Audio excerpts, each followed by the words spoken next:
ভাবুন তো, আপনি টিভি দেখছেন, হঠাৎ সিগন্যাল কেটে গেল। না, বিদ্যুৎ নেই, ইন্টারনেট নেই। আসলে দোষটা মহাকাশের।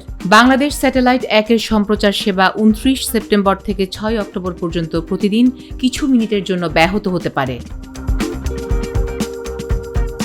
কারণ সৌর ব্যতিচার নামের এক মহাজাগতিক ঘটনা। সৌর ব্যতিচার আসলে কি? যখন সূর্য, পৃথিবী আর স্যাটেলাইট একই সরল রেখায় চলে আসে, তখন সূর্যের প্রচণ্ড বিকিরণ সরাসরি স্যাটেলাইটের সিগন্যালকে ঢেকে দেয়। ফলাফল, টিভির স্ক্রিনে হঠাৎ ঝিরঝির, ব্ল্যাকআউট বা সিগন্যাল হ্যাং হয়ে যাওয়া। এবার জানিয়ে দিচ্ছি সম্ভাব্য বিঘ্নের সময়। 29 September 3 minute, 30 September 9 minute, 1 October 12 minute, 2 ও 3 অক্টোবর সর্বোচ্চ 13 মিনিট। এরপর ধীরে ধীরে কমে গিয়ে 6 অক্টোবর 8 মিনিট, অর্থাৎ সর্বোচ্চ 13 মিনিটের বেশি সম্প্রচার বন্ধ থাকবে না।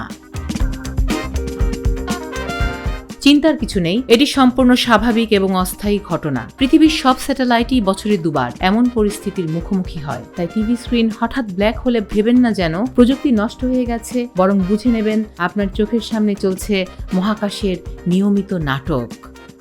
ফারাহ দিবা, ভয়েস অফ বেঙ্গল।